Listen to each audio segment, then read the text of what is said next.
This is the Nexigo 970p webcam, and I'm just gonna get into the review today. I'm not gonna really build up to it because it's a webcam, you kinda get it. But I'm gonna talk about the video quality, I'm gonna show you some comparisons to other devices, I'm gonna talk about the audio quality with the built-in microphone, and I'm gonna talk about the software because software is always a wild card with webcams like this. So quick disclosure up front, Nexigo did send this out to me to review, so I did not purchase it with my own money. However, they didn't pay me anything for this. This is not a sponsored video. This is an actual review. They have no say over the content of the video. They're seeing it the same time you are, so that's my general policy. If I'm doing a review, if I'm calling something a review, I did not get paid at all to use that product. If I got paid, it's a sponsored video. This is not a sponsored video, it's an actual review, so let's jump into it.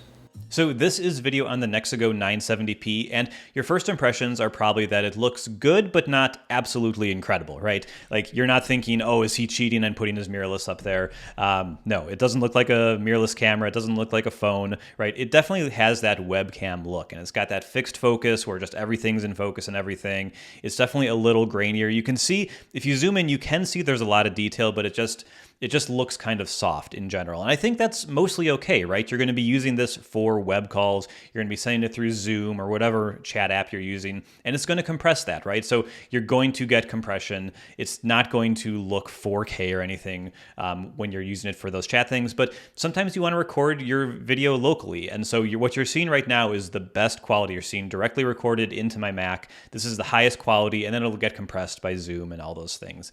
But yeah, this is kind of the base quality of the camera. I think in general, the image is pretty darn good. I think it's slightly overexposed. You can see it a little bit on my face. I think it's overexposing a little bit. I do have a window right in front of me to make sure I have light coming on me at all times. I can go into the software, and we'll show that later, and reduce the exposure a little bit to try to reduce that.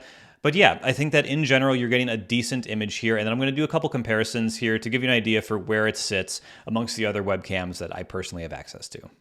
This is the Opal C1, which I reviewed recently, and you can check it out up here. But yeah, this is definitely, in my opinion, a better look. This is more in line with, like, let's try to make people think it's a mirrorless camera up there when it's actually just a USB webcam. And I think it does a really good job when everything's working great. As I said in my review, it's a little more inconsistent. There's some focus issues. Sometimes the software gets a little wonky. It's technically still in beta, so I guess that's maybe understandable. But I would say that the highs that the Opal delivers are much higher than the Nexigo, but the Nexigo is more consistent. You're gonna get the same results basically every time with the Nexigo, whereas the Opal, sometimes it's working and you're like, oh my God, this is incredible, and sometimes it's not and you're really frustrated with it. So that's kind of the difference there.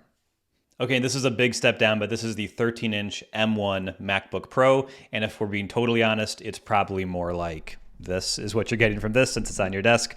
But let's just say it's up here for a more direct comparison. This is what you're gonna get from the 720p camera that's on most Mac laptops that are out there. It's not particularly great. And we're bouncing back to the Nexigo just for a second so you can be reminded what it looks like. While it may not look quite as good as the Opal, it's definitely much better than what you get from the built-in camera in the MacBook Pro from 2020 or earlier. And finally, we have the 14-inch MacBook Pro from 2021. This is the latest and greatest webcam that Apple sells in any of their computers. And, you know, it looks like this. I think it looks like a webcam, a decent webcam, but it doesn't really blow me away personally.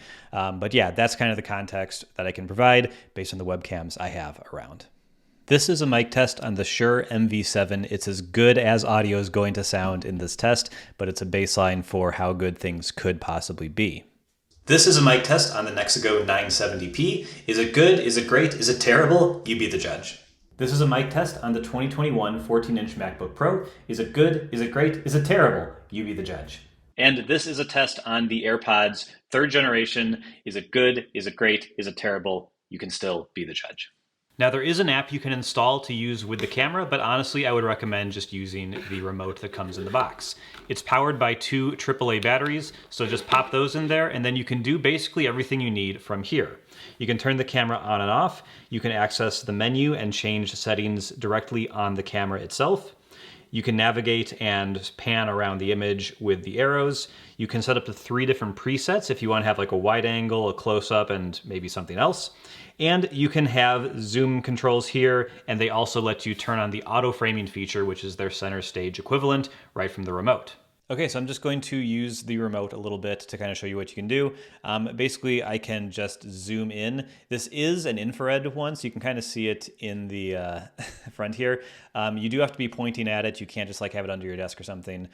So you can do that, but I was basically zooming in. I can pan using the arrows, and then I can hit 1, which is my preset for just the wide angle. So it zooms out to that. Maybe I want to zoom in a little bit more. I have preset 2 set up for that. So now I have a little bit closer here. And if I go back to kind of the wide angle, and let's say I'm just kind of like leaning back in my chair and like I really don't need all this, right?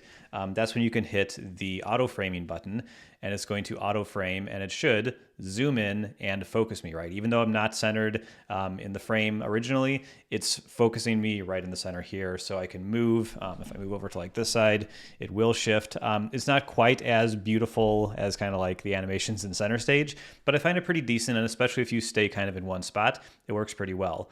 It hasn't reframed for some reason. So you can see it's definitely not perfect. Yeah, so it waited a little while to reframe there. So you can use this. I actually do have this on a lot of the time, but it's definitely not perfect. So if you want, you can just kind of turn it off. And then what you may want to do is just set a preset to just be zoomed in a little bit on wherever you are. And now this framing is actually pretty decent. And obviously it doesn't move when I move, but that might be what I want. So if the wide angle doesn't work for you, you can use a preset to zoom in. Just so you know, to do that, basically you want to use the controls to zoom and pan and do whatever you want. Once you're ready, point it at it and hold down the number for a couple seconds. That will make whatever your current settings are that preset. And then right, I guess, before we leave, there is a settings button here. So if I hit that, it's going to bring up all these settings that I can change. So I mentioned earlier that I think the highlights are a little too hot. It overexposes a little bit. So if I go into this, I can kind of just find which one I want. It's actually not this. I think it's actually image. Yeah, image. So I can actually drop the brightness down a little bit, and you can see it dropping over there. I can change contrast, sharpness. Basically, these are all the things you can do in the main app. And I just find it, honestly, it's not that much harder to do here. It just kind of works. So you can just kind of go through here. It's not everything, but there is a decent amount of control. Again, I think auto is going to be good for most people, but if you want to tweak some of this stuff, you can totally do that right here. And then let's wrap it up with 4 things about the design. Thing number 1 is it's definitely utilitarian. The Opal C1, which I have compared it to in this video and I did a review of previously, is more designery, looks really, really nice, and as something that you stare at all day, might be important to you. But this one isn't ugly by any means, and it totally gets the job done, but again, is more utilitarian. The camera, of course, attaches to the top of your monitor, and the one issue that I had here is that it actually comes down a little bit further than I was hoping, so it's actually covering a few pixels on my monitor. I'll put measurements on screen here so you can see like how far down it goes, so you can see if it'll work on your monitor or not. Basically, if you have really small bezels on your monitor, this might be a small issue for you. It's definitely going to add a notch in those cases. It added a notch for me, which I don't love, but maybe isn't the end of the world. One thing I noted in my Opal C1 review was that the camera got really hot while it was plugged in, whether I was using it or not. It just got really hot to the touch, which I think isn't necessarily a problem, but is definitely disconcerting to me. This one does not get hot at all. It's cool to the touch, plugged in all day, used for hours during the day. It's always cool, never seems to have an issue with getting too hot. Very minor thing, but definitely a thing that I found notable. And then this last thing is kind of a weird one. The cable that it ships with is a really long printer cable, I think. I'll leave a link in the description for replacement cables that might work for you. I haven't tested them, but I think they could work. But basically, the back of the camera does not have like a USB-C port, which I was hoping it would have. And so you have to use this cable, which has USB-A on the other end. So if you don't have a USB-A port, you only have USB-C ports available to you, you're gonna have to get an adapter or you're gonna have to get a new cable, which is kind of a pain. I really would have loved to see just USB-C on the back of this to make it just easier to swap in whatever cables work for you. So that's my review of the Nexago 970p. Thank you so much for watching. If you found this video helpful, I'd love it if you dropped a like down below. And if you want to see other videos like this, hit the subscribe button. I will see you here next time. Bye-bye.